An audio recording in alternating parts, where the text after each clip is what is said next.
Gracias a los representantes del Tribunal de Disciplina que se hicieron presentes hoy aquí, a los jefes de las distintas áreas que también nos acompañan, conjuntamente con parte del personal. Sin duda todo no puede estar presente porque el colegio tiene que seguir funcionando. Gracias a las autoridades del Consejo Directivo que nos acompañan también hoy, en una jornada que verdaderamente para nosotros es muy, pero muy importante y como institución, y a mí desde lo personal me llena de orgullo. Estamos llevando adelante hoy el taller de sensibilización en cuestión de género, a cargo de, totalmente convencida en lo que estoy diciendo, una de las más altas referentes en la materia, que es la señora Dora Barrancos. Verdaderamente a quien le damos la bienvenida con un fuerte y caluroso aplauso.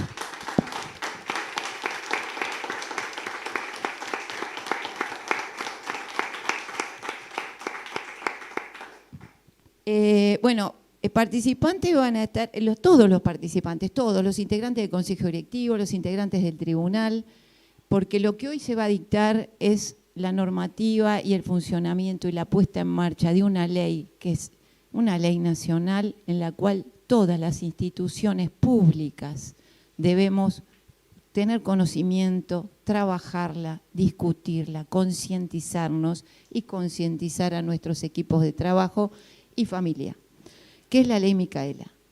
Esta decisión que tuvieron los legisladores para justificar, o sea, no para justificar, como presencialidad de esta jornada, se va a emitir y se va a entregar un certificado de asistencia a este encuentro.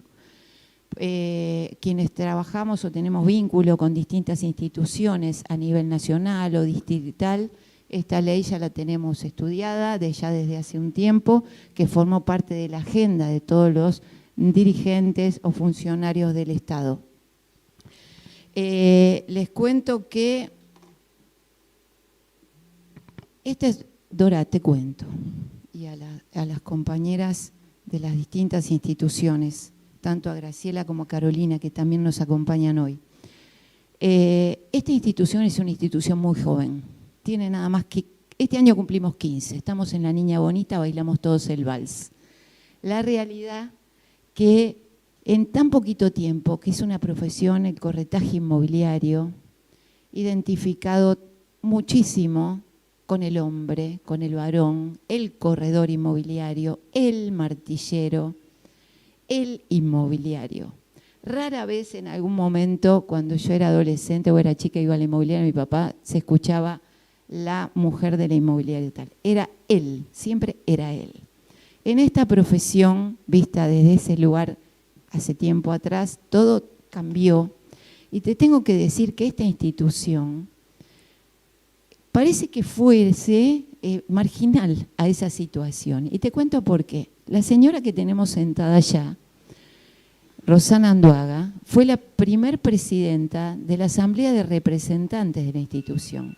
O sea que con tan poquito tiempo que tenía en ese periodo el colegio, que teníamos 13 años nada más o 14 años, ya la señora Rosana ya presidió la Asamblea. Era un hecho histórico para el corretaje inmobiliario, para los colegios del sector. Pasado 2 años, tuvimos acá con Nora la suerte de no solo compartir distintos consejos directivos y vicepresidencias, que hoy Nora me acompaña como vicepresidenta segunda de la institución y yo soy la presidenta del colegio. Entonces, quiere decir que a los inmobiliarios los fuimos acomodando, ¿no? Hoy lo vemos desde otro lugar y lo hacemos, y te puedo asegurar que no sentimos, porque podemos decirlo, Nora, Roxana, no sentimos hoy lo que yo sentía cuando era chica y me acercaba a la inmobiliaria de mi papá. Verdaderamente todo cambió. Yo pasé por todas las instancias. Fui la hija del inmobiliario, la hija de tal, y después, cuando mi papá no estuvo más y estuve a cargo de la oficina, fui la piba de, ¿no? Entonces, bueno, eso ya pasó y estoy muy feliz de haber revertido eso, con un equipo maravilloso que tengo en mi oficina y con un equipo maravilloso que tienen los consejos directivos desde hace bastante tiempo en esta institución, que ven la cosa desde otro lugar y que apuntan a verdaderamente trabajar y a la paridad de género. Algún día seremos 1 y 1, todavía en el Consejo Directivo somos 2 y 1, algún día seremos como los legislativos, 1 y 1, no creo que estemos lejos, porque ayer yo escuchaba ya que el Colegio de Abogados creo que en implementa el 1 y 1, están viendo la posibilidad de poder hacerlo, pero capacitar a la mujer para que también pueda desarrollarse en este escenario de la dirigencia institucional, que a lo mejor todavía no encontró esa beta. Bueno, sin duda yo no hablo más, les doy la palabra a los que saben, sin duda que tanto a Carolina como a Graciela les agradezco la presencia a las dos, muchísimas, pero muchísimas gracias, y después vamos a escucharlas también a ellas, pero vamos a primero por la que sabe y que sabe muchísimo, que es la señora Dora Barrancos. Muchísimas gracias.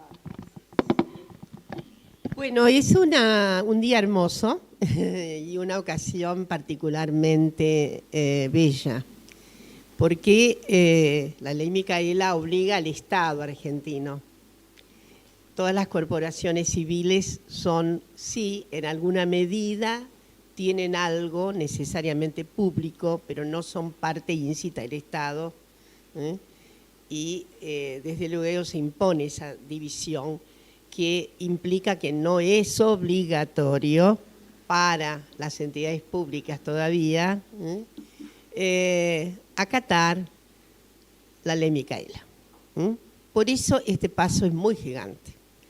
He visto durante estos años, en plena pandemia inclusive, una hermosa excitación de no pocas organizaciones, algunas como las de ustedes, que quieren asir, que quieren incorporar, que quieren entrañar la ley Micaela.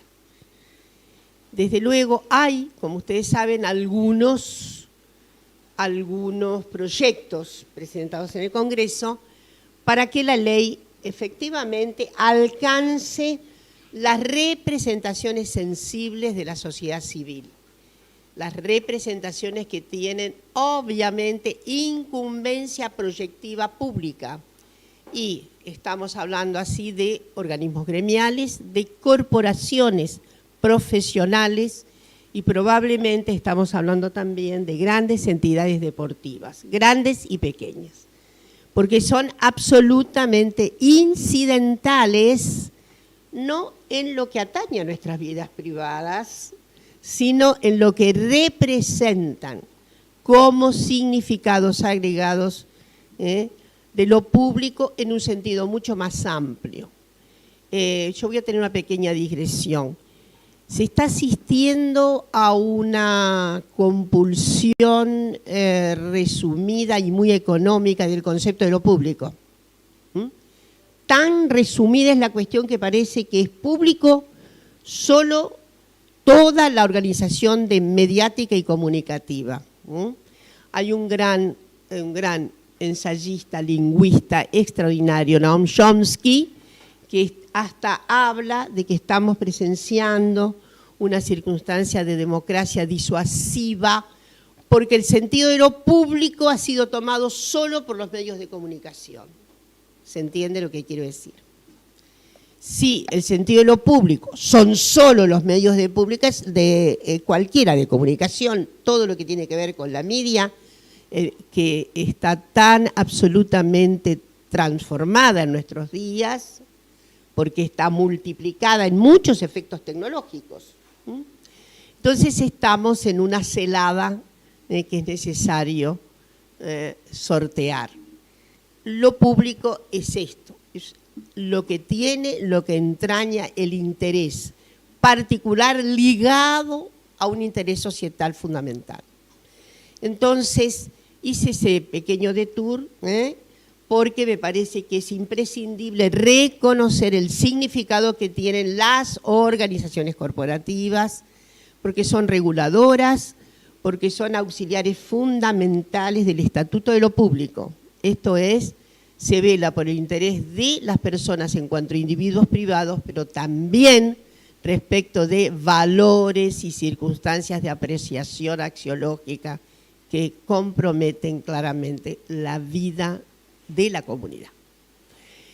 Entonces me fui muy lejos para decirles que hay que felicitarles por la iniciativa de este paso, sospecho que es el primero, en términos de un acercamiento al significado de la ley Micaela.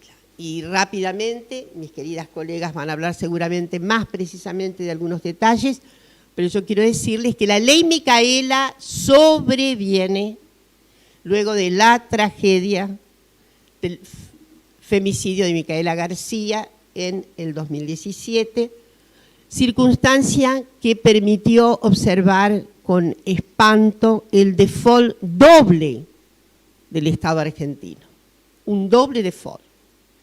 Porque voy a recordar que el homicida, el femicida de Micaela, estaba en libertad condicional contra la opinión de por lo menos 7 u 8 informes especializados que le decían al juez que no podía, que no cabía, que estaba muy comprometida la situación psicológica y personal del individuo, la estructura de personalidad del individuo como para permitir su liberación. Primer default, el juez desoyó, esos informes no eran vinculantes, pero eran informes que provenían de todas las, yo diría, miradas de las corporaciones especializadas en relación a la criminología. Psicólogas, psicólogos, trabajadores sociales, especialistas, en fin, en este tipo de delitos. Y la segunda oportunidad del default dramático del Estado argentino fue cuando, voy a recordar lo que ocurrió, el individuo, Wagner, intenta el día viernes anterior al femicidio violar a una niña, a una adolescente en la localidad, en la misma localidad. Y la familia se presenta a la fiscalía. Pero como era atardecer, quienes atendían le dijeron, mire, es muy tarde, vaya con la denuncia, venga con la denuncia el lunes. ¿Se entiende? Bien. Esa negligencia brutal significó que Micaela fuera agredida a la salida de un baile, en fin, de una oportunidad de entretenimiento, y ella temía, todo indica que estaba muy temerosa saliendo de ese lugar, al punto de que todo indica que fue por la calle. No quiso, agrego cosas todavía más lúgubres, no quiso tomar un remis, por temor, fíjense ustedes. Y entonces anduvo por la calle, como solemos hacer, en el medio de la calle, para que todo el mundo nos vea, para que la celada sea más inhibida en todo caso, o parezca una mejor posibilidad de confort, nos da andar por la calle en plena luz. Y así fue como el individuo la asaltó, seguramente no solo, y la violó y la mató. Entonces la familia, tanto Néstor como Andrea García, convirtieron esa tragedia en un acto de positividad tan extraordinario como conseguir una ley que efectivamente impidiera una negligencia tan atroz como la que había ocurrido con su hija. De eso se trata la ley. La ley, bien leída, habla de que el Estado, en todas sus manifestaciones, en sus actos, en sus fallos, en sus resoluciones, en sus políticas, tiene que tener perspectiva de género. Y voy justamente a intentar ahondar sobre el significado tremendo de que un Estado diga perspectiva de género. La perspectiva de género tiene un alcance notable en la decisión del Estado argentino, y es la erradicación de los valores, de las conductas, de la axiología, de las mentalidades patriarcales en nuestro país. Si no se entiende así, no se puede entender nada. ¿Qué dice la perspectiva de género? Dice que hay un desequilibrio, una anomalía brutal de desigualdad entre los dos géneros binarios, varón-mujer. La situación se ha complicado mucho más debido a la articulación de los sentidos conceptuales que damos hoy al arco de la diversidad, pero entiéndase que el orden patriarcal es lo que debe ser erradicado en nuestras sociedades. Entonces yo me voy a permitir unos 10 minutos para decirles que el orden patriarcal no viene embutido con nuestra condición humana, no tiene nada que ver. La regencia superior que se otorgaron los varones en su momento, el orden masculino, no tiene nada que ver con un mandato de la naturaleza. No hay nada en la naturaleza que pregone, predique, determine, normalice, normatice, que hay una superioridad de una composición sexogenérica sobre otra. Así que eso es absolutamente, debe ser relegado. Invito a leer sobre esto porque hay mucho, mucho hablado hoy día. El orden patriarcal se inventa en un momento determinado de la evolución de la humanidad que no es tan lejano, no es tan lejano. El orden patriarcal se burila y luego se agiganta y las sociedades van absorbiendo sintagmáticamente el poder patriarcal en ocasiones diversas, de manera más subrayada o menos subrayada. Ese orden, obviamente, cuando digo se inició hace poco, estoy pensando que nuestra condición Homo sapiens sapiens, Homo sapiens en general, el y la Homo sapiens, porque a menudo se dice el Homo, ¿no? Bueno, la prefiguración de Homo sapiens sapiens, esto es muy bello para ser vuelto a leer, porque tenemos instrucciones de nuestra escuela primaria y secundaria, pero bueno, es extraordinario demorarnos unos minutos para ver de dónde venimos. Ustedes saben que había varias conformaciones hominídeas hace 350.000 años, varias, pero triunfamos esto que somos hoy. No por mejores, porque Darwin nunca dijo eso, sino que éramos los más vivos aparentemente, los que mejor sorteamos las dificultades. Siempre pienso, ¿cuántas condiciones hominídeas quedaron en el camino, cuya evolución a lo mejor era mejor que la nuestra?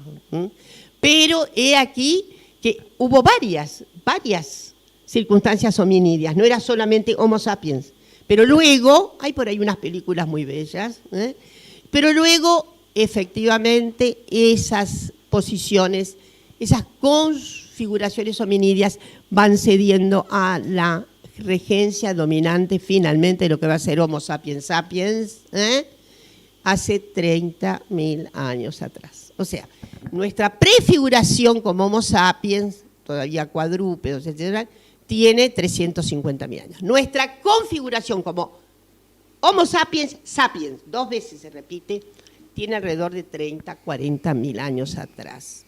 Parece un montón, ¿no? Ahora, durante épocas y épocas y épocas no existió ninguna configuración de poder relacionada con lo masculino, porque era absolutamente equivalente la posición de mujeres y varones en nuestros antecesores que padecieron tanto como ustedes pueden imaginar. Hace 30.000 años, bueno, todavía las excavaciones que tenemos de 5.000 años, 7.000 para acá, muestran que la vida humana no duraba nada, por las dudas.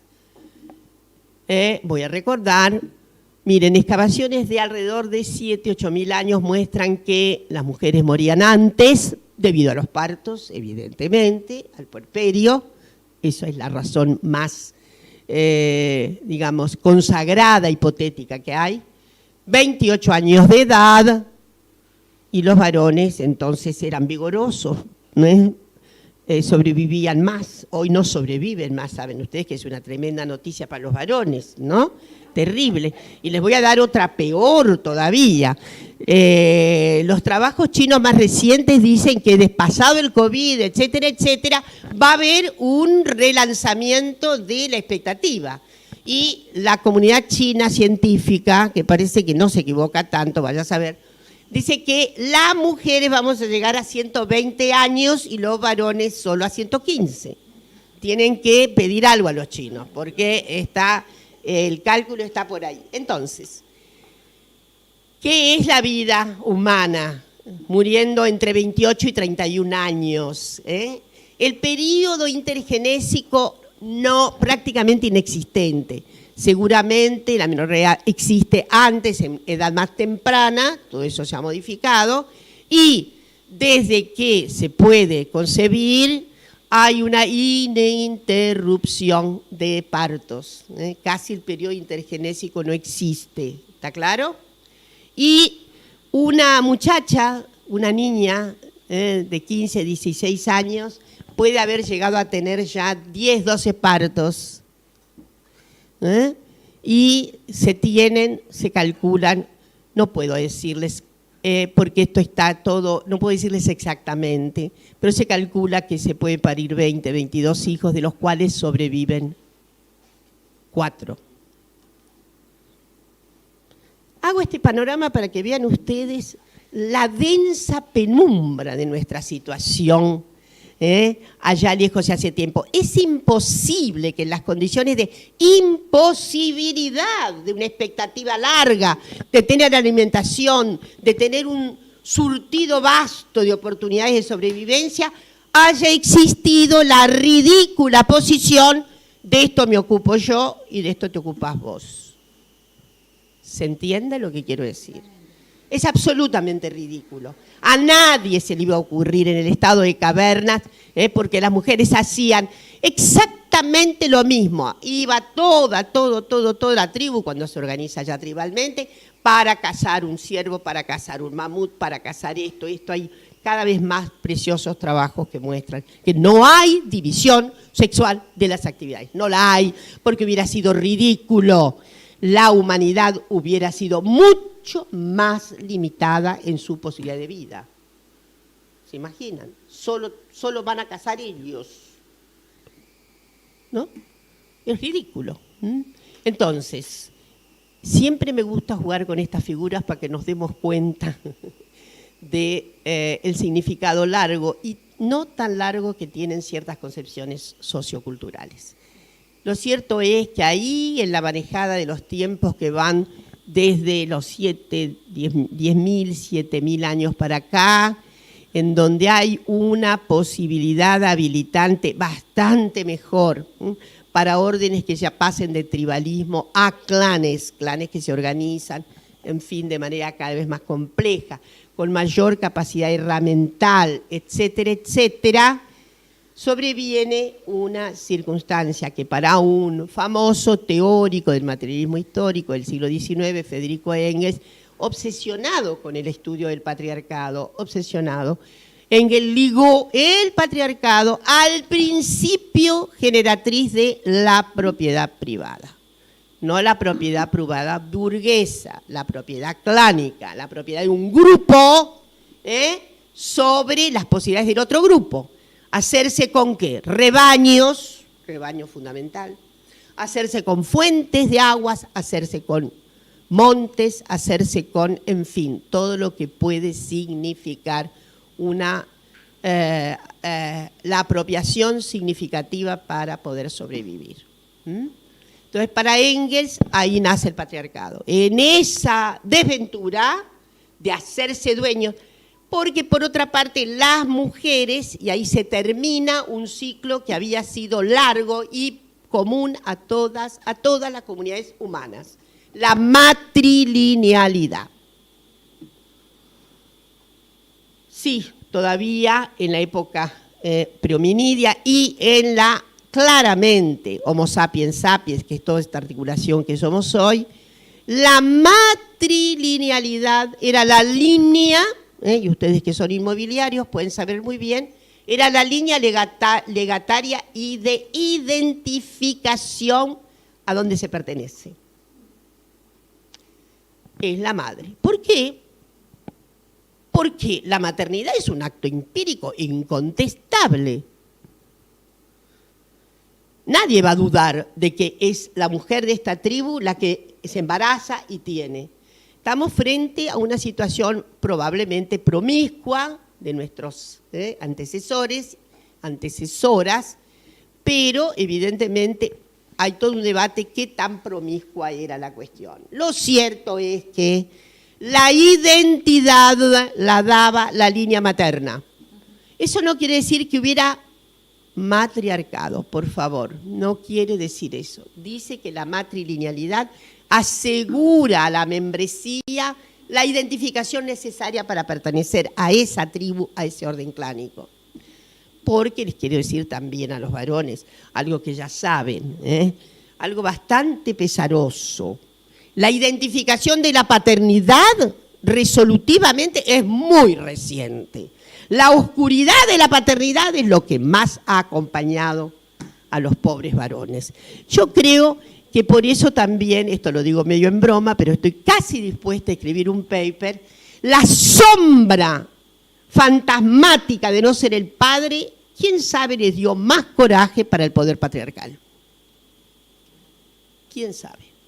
Lo cierto es que la madre es empíricamente visible. La paternidad, no les voy a contar acá, porque como soy historiadora he tratado, los juicios sobre paternidad, ustedes ya saben lo que han sido, juicios de paternidad.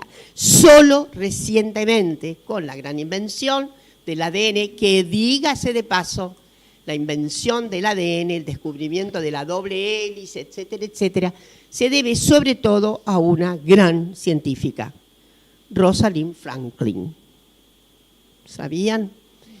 Los muchachos le birlaron el gran descubrimiento, que está en la famosa fotografía 51, lo pueden ver en internet, la doble hélice, y ganaron el premio Nobel. Ella no.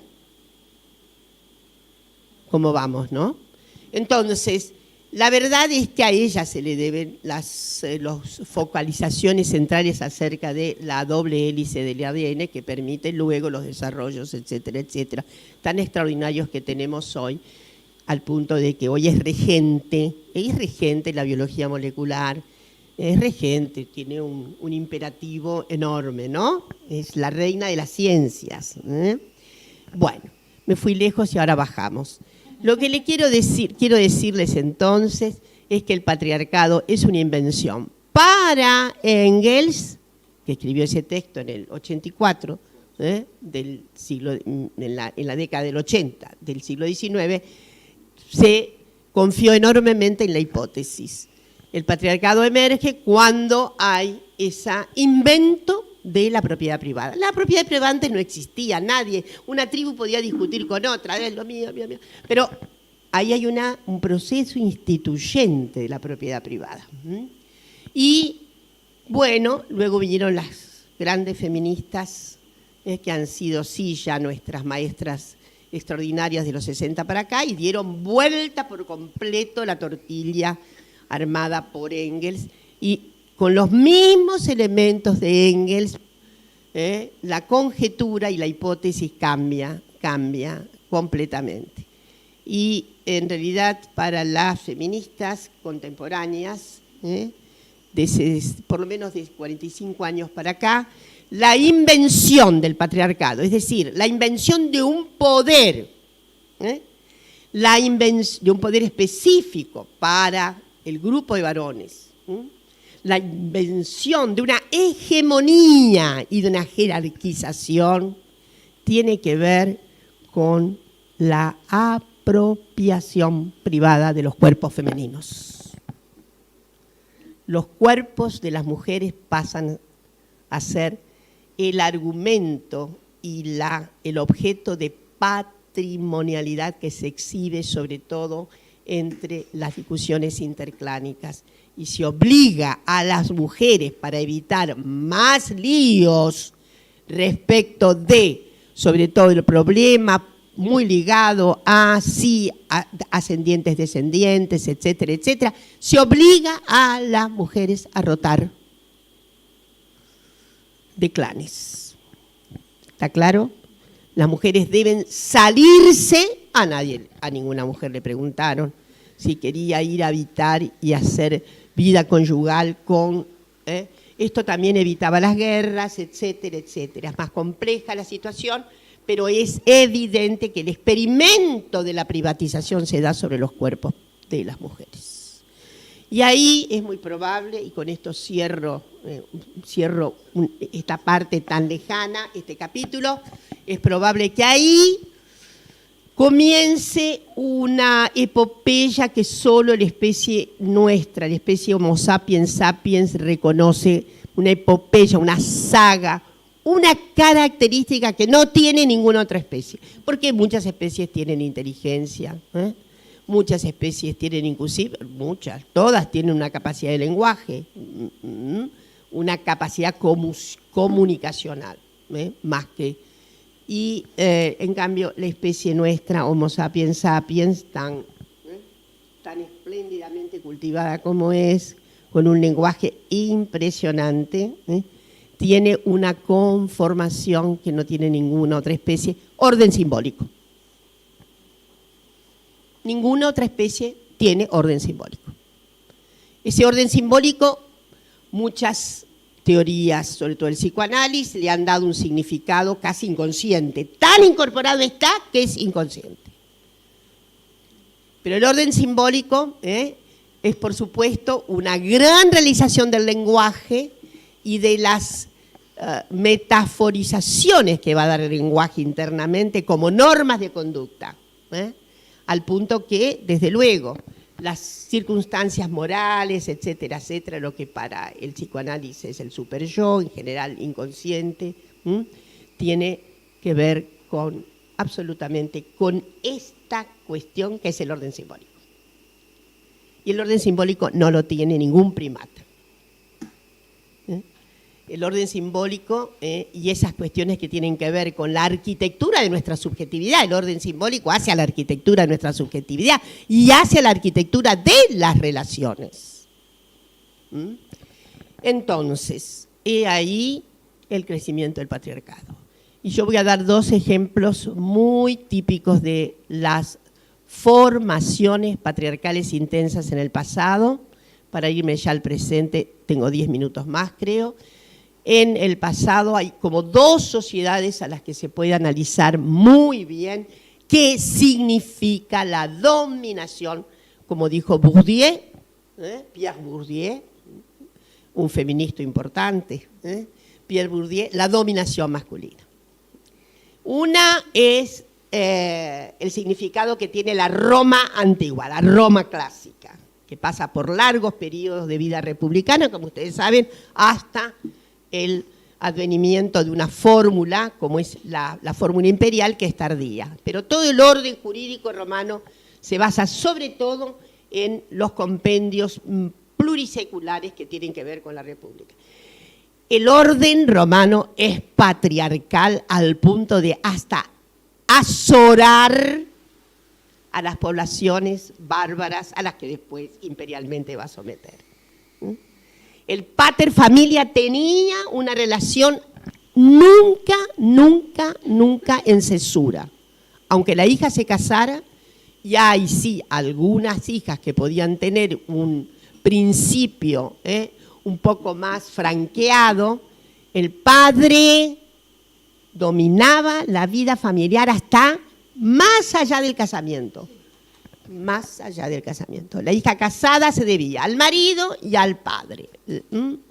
Y como dice un trabajo muy bello, que voy a recomendar, reciente, que es para mi gusto el mejor trabajo de auscultamiento de lo que es el derecho romano, porque cuando se enseña en la Facultad de Derecho Romano, no se lo enseña en su vertebralidad patriarcal y no se puede comprender el principio justamente de las patrimonialidades, de lo legatario, de lo que se hereda o no y de las posibilidades inclusive de sobrevivencia si no se analiza bien el instituto del patriarcado. Esto es lamentable que no ocurra. Pues esta joven española ha hecho un trabajo bellísimo en la que muestra que inclusive el azoramiento con que algunos contemporáneos ven, el azoramiento que algunos contemporáneos ven en poblaciones como la población bárbara germánica. Bueno, habría que volver a escuchar la gran ópera Norma, que ustedes saben que ella es la sacerdotisa que se envuelve amatoriamente con el guerrero nada menos romano, y ustedes pueden observar ahí cierta potestad que tiene la sacerdotisa, al punto de que cuando ha fracasado, cayendo en amores con este individuo, se inmola. ¿Tá?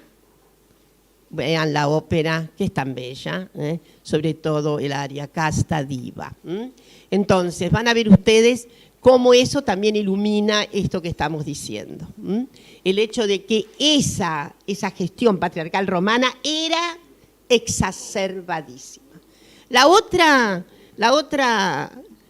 posición que quiero mostrarles rápidamente es la China antigua y los delirios eróticos de los patriarcas chinos cuando pretendían, ustedes saben que estaba absolutamente institucionalizado esto de esposas y concubinas, etcétera, etcétera. Solo la revolución encabezada por Mao Zedong quiso terminar con esto, pero en la China antigua todavía pervivían las antiguas formas ostensibles del dominio patriarcal rigurosamente, sin lugar a dudas. Y se podía tener esposa y concubinas. Y se exigía eróticamente en un planteo que vaya a saber por qué, el erotismo. Por eso cuando nos dicen siempre es lo mismo, no es siempre lo mismo. Los sentimientos, sí, tenemos una condición humana transhistórica que probablemente pero las reacciones y las sensibilidades son otras. Imposible compararnos con el siglo XIX. La sensibilidad respecto del amor materno cambió notablemente. El amor materno que hoy tenemos es completamente inaugural. ¿Está claro? Es un amor muy diferente del amor que podía tener una madre que perdía 15 hijos. Entonces, a veces se nos hace creer que eso viene en la naturaleza. No, ningún derecho viene con la naturaleza. Lo hemos ganado con el imperativo formidable ¿de qué? De humanizar mucho más nuestras vidas. Y esto es una comprensión relativamente nueva que tiene que ver con el gran elenco patrocinio de nuestros derechos humanos. Cuando hemos captado, entrañado la necesidad de efectivamente darnos derechos humanos, que es una larga saga. Entonces quiero decirle, no es automático, esas sensibilidades no son automáticas. Son sensibilidades que hemos podido burilar dentro del reconocimiento de otra sentimentalidad y de otra prodigalidad de lo inteligible. ¿Está claro? Puedo decirles, por ejemplo, ¿qué tiene que ver para que ustedes vean cómo son de diferentes las sensaciones, las sensibilidades y las normas en la época de los Luises en Francia? Las favoritas de uno jamás iban a ser consideradas como prostitutas. ¿A quién se le podía ocurrir darle el título de meretriz a Diana de Poitiers, por ejemplo, que es anterior? ¿Se entiende lo que quiero decir? Ahora, en la misma posición, ya en la vida republicana más reciente, siglo XIX para acá, se pasa a ser una meretriz. ¿Está claro? Bueno, entonces es para que vean que no. Los sentimientos han cambiado, las percepciones han cambiado, nuestras concepciones han cambiado y van a seguir cambiando, porque además estamos en estado evolutivo permanente. Entonces, quiero rápidamente decirles, he puesto el ejemplo de la antigua Roma y ahora quiero poner el ejemplo de la China, cuyos patriarcas exigían con un erotismo que a veces nos preguntamos dónde estaría, pero preferían los piececillos pequeños Vienen ustedes, ¿y qué se hacía? Las familias que querían que sus hijas estuvieran en posibilidad de llegar a ser la esposa del importante patriarca o una concubina, ataban a los 7 años los piececilios. Y cuando digo atar, digo sujetar fuertemente, produciendo algo trágico, la rotura de los huesecitos. Ese es el milagro de conseguir un piececito que entra en una plataforma de número 29, número 28. ¿Saben la mortalidad de niñas producidas por la septicemia que produce la rotura de los huesecilios?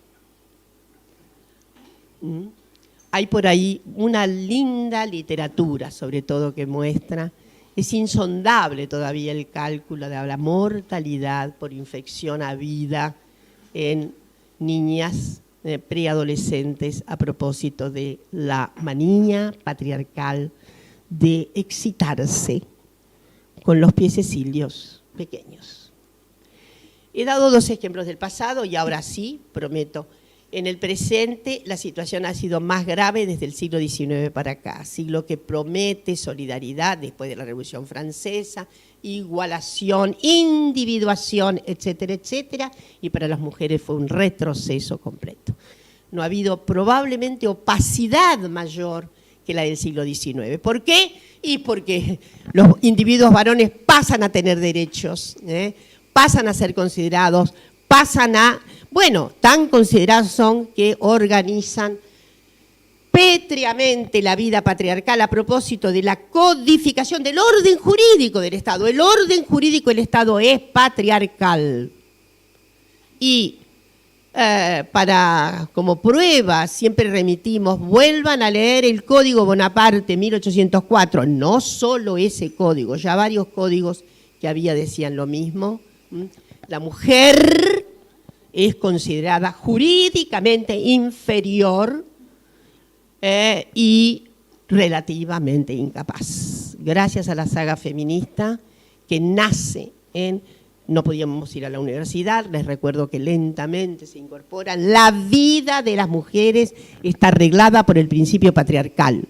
Ustedes son los ángeles del hogar. Y eso decía el famoso poeta inglés Bateman, que escribió ese texto varias veces y redundó siempre en la misma conclusión. Las mujeres han nacido, tienen una naturaleza para procrear, cuidar, ese es el ciclo. Y la verdad es que ha habido felizmente muchos puntos de fuga, muchas fugadoras, claro que sí. Siempre ha habido insubordinación. Algunas han pagado muy caro esa insubordinación, porque piensen ustedes en el significado que tiene nada menos que el delito de adulterio para las mujeres. Hoy nos reímos. Miren lo que hemos ganado, el adulterio no existe más como figura delictiva. Y desde luego era completamente diferencial. El adulterio de Elia era el adulterio que se consagraba por una tal vez mala percepción. El tipo la vio salir de un lugar determinado y calculó que había estado con fulano de tal. Pero para que él fuera determinado como adúltero tenía que tener larga convivencia con haber amancebado en su propio hogar. Eso es el patriarcado.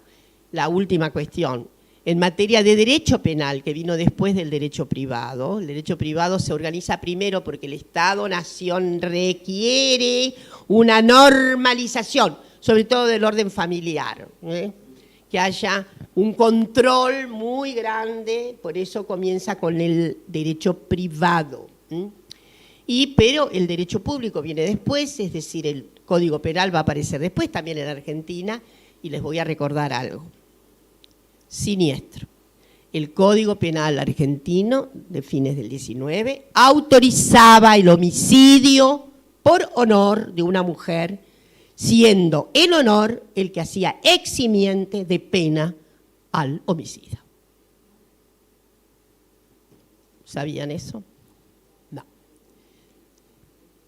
Era un eximiente. El tipo la mataba por honor, el padre mataba por dolor a una niña que había infringido una deshonra.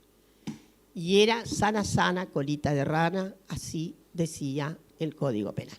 Así que simplemente decirles que nos falta muchísimo, nos falta mucho. Desde esta aberración, la primera modificación argentina del Código Civil es 1926, gracias a la saga feminista, y la primera modificación de este aberrante primer Código Penal, que es el código que tuvieron todos los países, todos decían lo mismo, se realiza en 1921, originando un instituto que también ha sido perverso, pero que ha sido en todo caso un poco más aliviado en materia de homicidio autorizado por el Estado, que es el Instituto de la Emoción Violenta. El Instituto de la Emoción Violenta surge con la gran reforma del Código Penal 1921, puesto en ejecución en 1922. Hemos andado un largo camino. En este momento la Argentina, pese a todo, está considerada en América Latina el país con más derechos ganados por las mujeres y las disidencias sexogenéricas. Es una nota preciosa. De haber estado en el patio trasero mucho tiempo, hemos pasado a estar en el patio delantero en materia de derechos. Pero falta muchísimo. Esta reunión tiene ese sentido, animarles a transformar los vínculos en la corporación que ustedes tienen, que va a ser efectivamente un paso gigante de toda justicia, un paso gigante y de toda justicia llegar a la paridad. Y tenemos también que pedirles a los varones que abdiquen, que se den cuenta de la pesada mochila que es el patriarcado, que les ha impedido también en rigor ser bastante felices. Vivir con el tormento de si será padre o no será padre no es poca cosa, creo hoy, ¿no? Lo voy a pensar mejor y hasta creo que voy a escribir algo muy animada con esa, lo que podría ser la venganza tremenda de las mujeres. Una solapada venganza que tuvieron las mujeres. Pueden hacerme lo que quieran, pero no les diré quién es el padre. Algo más o menos parecido a esto. Entonces, este chiste vale para decirles que evidentemente necesitamos una sociedad democrática, justa, en donde nadie humilla a nadie, como dice un gran teórico ético israelí, Margalit. Necesitamos una sociedad decente, donde no haya ningún motivo de humillación, pero necesitamos especialmente superar esta enorme avería de la sociedad humana, que es construir desigualdad sobre la base de nuestras características sexogenéricas. Muchas gracias y preguntas si ustedes tienen.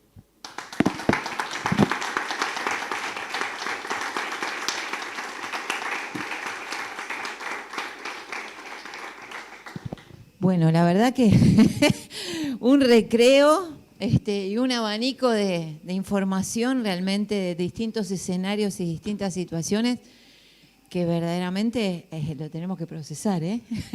Hubo algunos golpes a la mandíbula, sin duda todavía, pero muy bueno. Mi mamá. Mi mamá siempre es oportuna, llama en todo momento. Es presente, mi mamá, tengo una mamá muy presente, que no es poca cosa. Bueno, continuamos, Dora, realmente,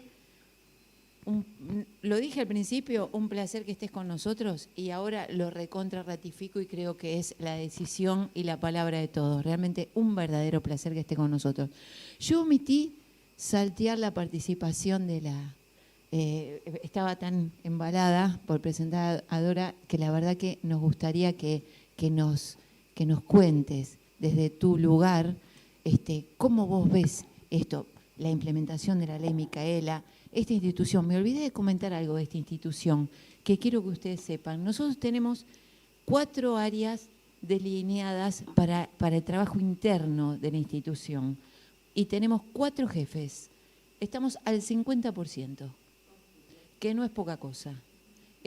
La verdad que para nosotros es un gran placer, es decir, y que la verdad que las que conducen esas áreas son dos profesionales verdaderamente de envergadura, al igual que los hombres que conducen esas otras dos áreas, pero que se han ganado ese lugar por su conocimiento y capacidad.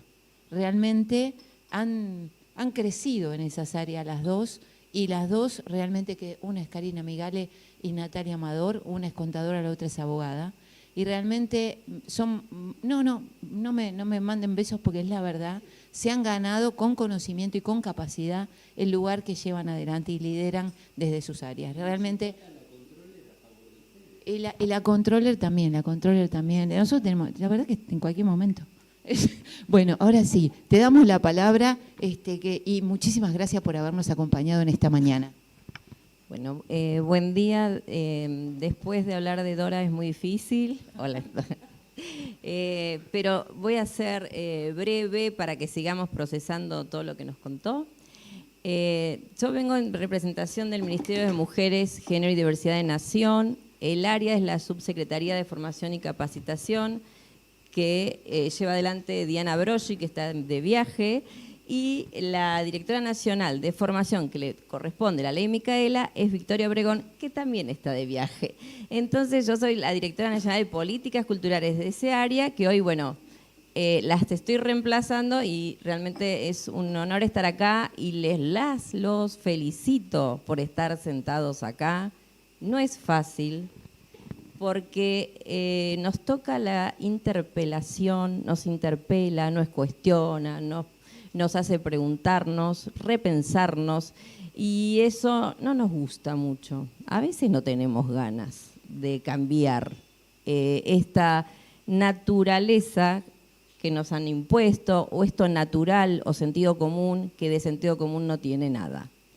Entonces, estas áreas de la ley Micaela, estas capacitaciones, mujeres como Dora, que nos interpela todo el tiempo, la escucho tantas veces y tantas veces me vuelve a hacer pensar y repensarme, que esto se trata, ¿no?, de desnaturalizar el patriarcado, es pensarnos cada día, cada momento, en cada lugar, en cada situación, qué es lo que estamos haciendo.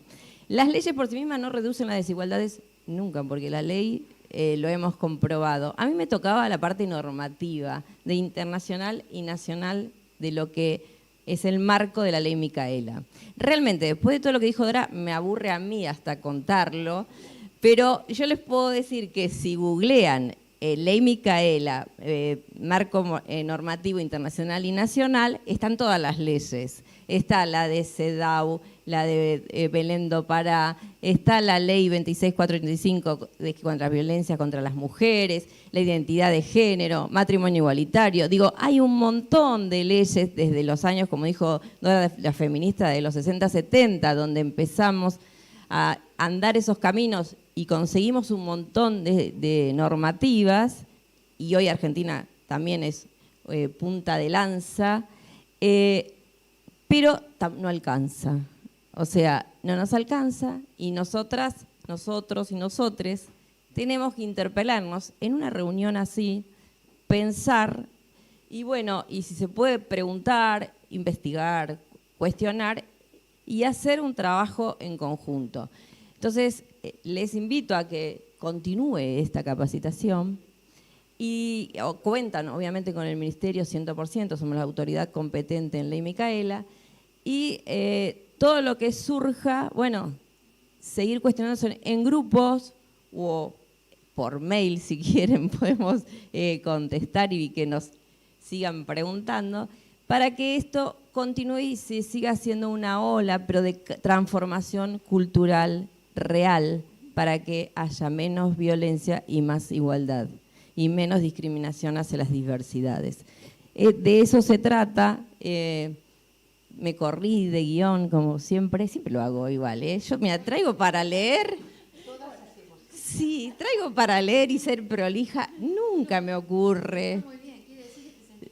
Sí, por eso, nunca me ocurre, porque traigo porque me voy por las ramas también, y bueno, pero en síntesis, no quiero extenderme para que quede lo de Dora en nuestra piel, porque bueno, la letra está en la piel también, ¿no?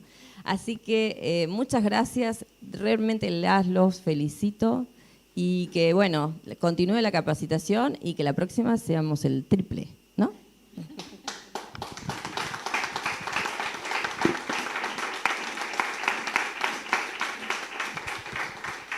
Les cuento, por si no lo saben, que aquí están transmitiendo y hay gente que nos está viendo por Zoom, digamos. O sea, esta capacitación no solamente es para los presenciales, sino tenemos varios matriculados, entre ellos también hombres que nos están siguiendo hoy por Zoom, que me parece maravilloso, porque la primera inscripción, los primeros 15 eran todas mujeres, y después empezaron ahí a sumarse los hombres, que es muy, pero muy bueno, porque es para toda la sociedad.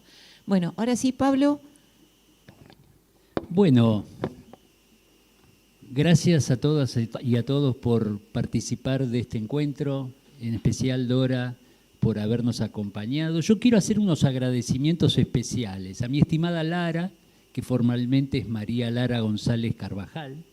Vos la mencionaste, a Diana Broggi, a Paula Frías, a Victoria Obregón, a Graciela Santos, Carolina Flores.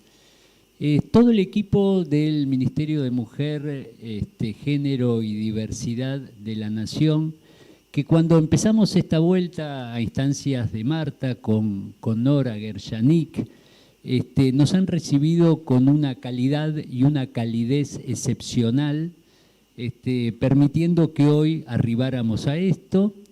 Y también a María Carolina Valderrama, que nos has asistido en este nexo con Dora. Para todas, muchísimas gracias. Va de suyo decir que la violencia está enquistada en nuestra sociedad, y hoy tratamos específicamente en la ley Micaela esta violencia de género. A sabiendas del dato lamentable que sufrimos un femicidio cada 26 horas en nuestro país.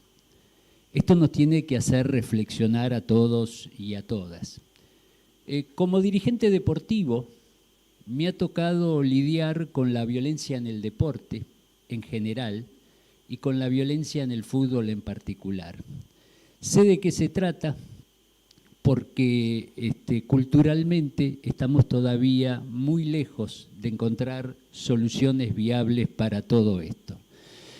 Pero esta problemática no incumbe solamente a nuestra institución, dado que en cada uno de los barrios de nuestra ciudad, en nuestras provincias, en nuestro país y en un mundo globalizado, donde pareciera que el egoísmo le gana por goleada a la solidaridad, esto está aconteciendo y lamentablemente es noticia día a día.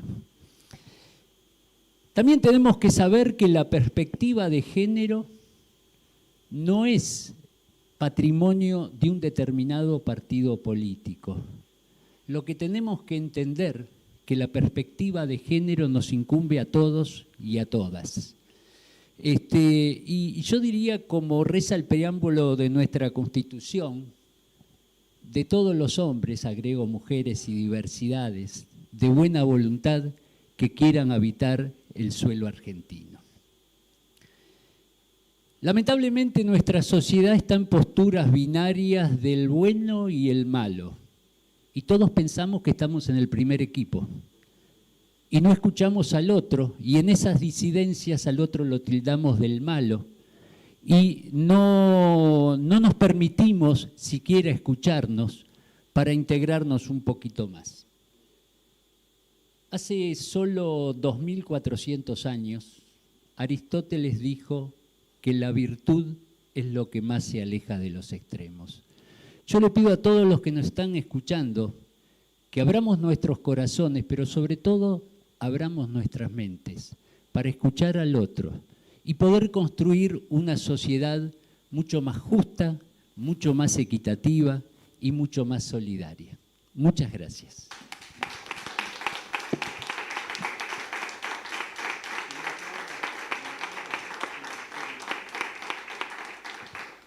Bueno, no sé si alguno quiere hacer alguna pregunta, contar alguna cuestión, generar alguna ¿Alguna idea? Yo tengo Plantearla, una plantearla. pregunta, Venga. porque tengo una duda.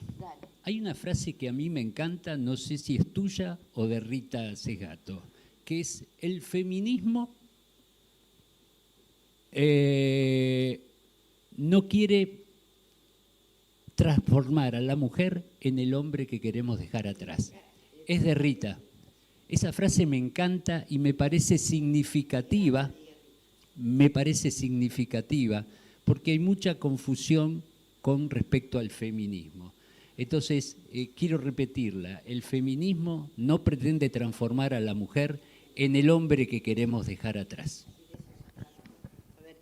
Efectivamente, hay dos cuestiones que engarzan con esta. Una, las luchas feministas, las demandas feministas, la procura de derechos que han hecho los feminismos, hay de todos los colores, debe desterrar la idea, absolutamente, debe abdicarse por completo la idea de que es una lucha contra los varones. Es absurdo.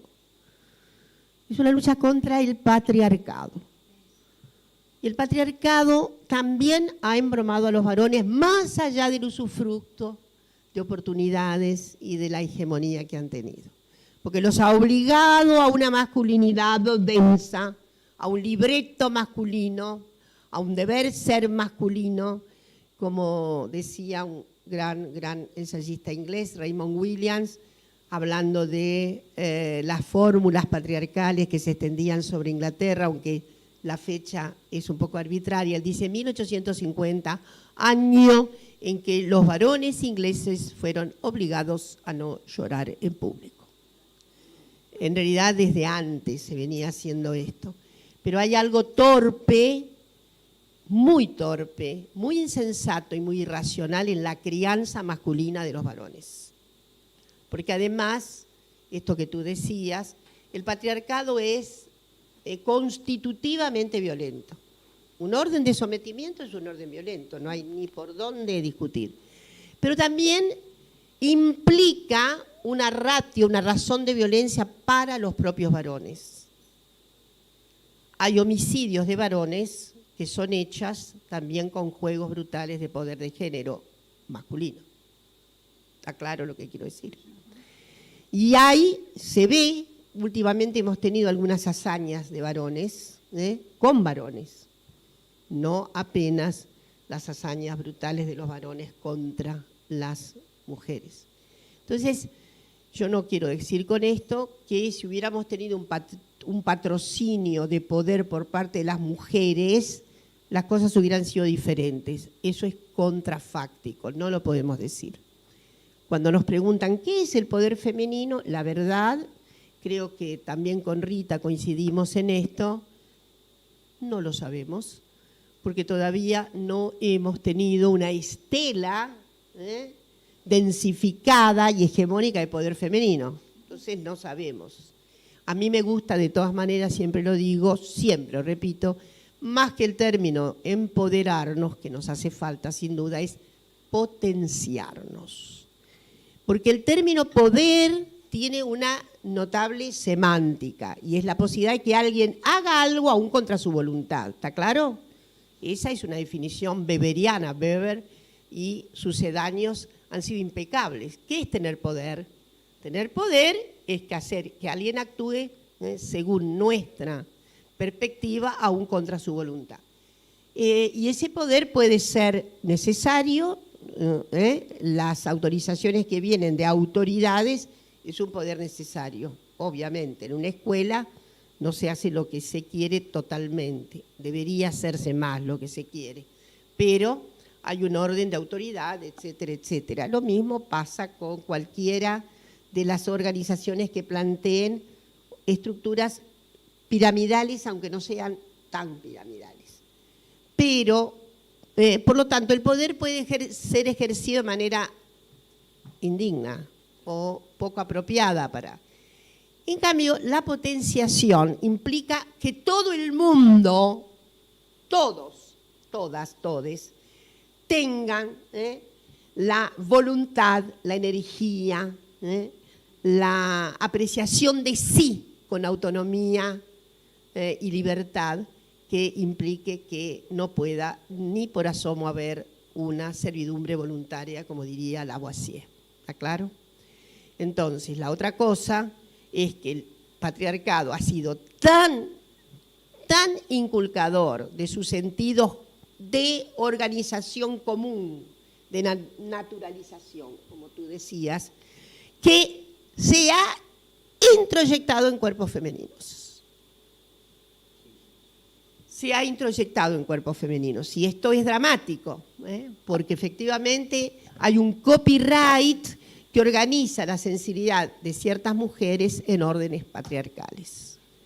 Y esto es lo que efectivamente les preocupa también mucho a las diversas organizaciones, gestiones feministas. Necesitamos erradicar absolutamente la férula patriarcal en los varones y en las congéneres. Entonces, ahí el mundo va a ser un poco más feliz en todo caso y se va a eliminar una de las fuentes más ominosas de la desigualdad humana. Obviamente, la desigualdad de género está toda atravesada por otras desigualdades de clase, étnicas, etcétera, etcétera. Porque no nos escapan que las que más sufren entre nosotras son las más pobres. Pero hay una cosa paradójica. Siempre en las poblaciones pobres, las más pobres son ellas. Y en las poblaciones ricas, las menos ricas son ellas. Si ustedes analizan cómo fue el tributo extraordinario solicitado por la ley que pagaran las grandes fortunas personales, ¿cómo fue el registro? 80% fueron varones. ¿Qué quiere decir? Que las ricas tampoco son tan dueñas como pensamos. Ahora, sin duda, entre una mujer rica y una mujer pobre, las diferencias son grandes, pero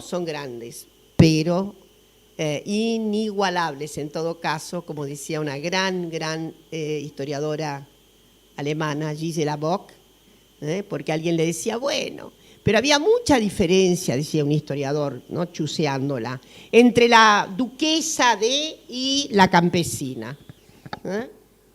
¿Qué me dice, ¿no?, en esta? Y usted está diciendo que, bueno, el sentido de una cierta comunidad de falta de derechos era obvia, una comunidad de sentido común entre la duquesa y Gisela Bock le contesta, las diferencias en todo caso no son naturales, son todas sociales. Entonces está organizada esa diferencia, y además la duquesa no puede votar, la campesina no puede votar, la duquesa no puede ir al tribunal y la campesina tampoco. Eso no quiere decir que la duquesa no estuviera más cerca, por supuesto, de huir como quería tal vez, y de salirse de circunstancias muy agravantes para sus vidas. Y a una campesina no podía ir demasiado lejos. Pero las diferencias que parecen tan abismales no son tanto. Esa es la cuestión. Me fui un poco lejos, pero abonar la idea de que la lucha no es contra los varones. Los varones no se levantan, como decía Celia Morós en un precioso texto.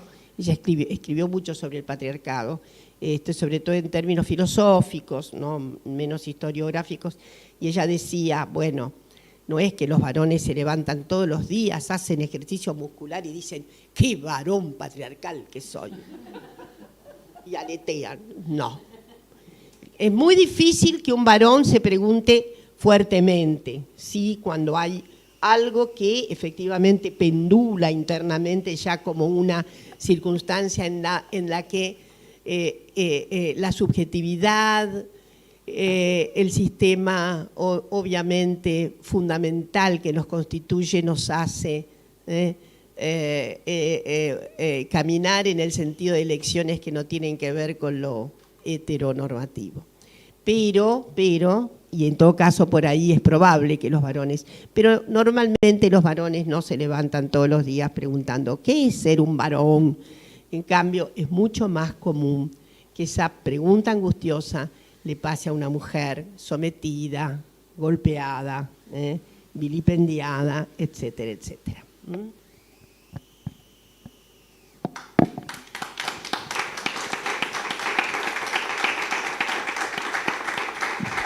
Bueno, ahora sí, ¿no? Ya podemos dar final a este encuentro, este primer encuentro, porque te tomo el desafío y porque esto es para seguir trabajando. Me gustó mucho lo de potenciar, Dora?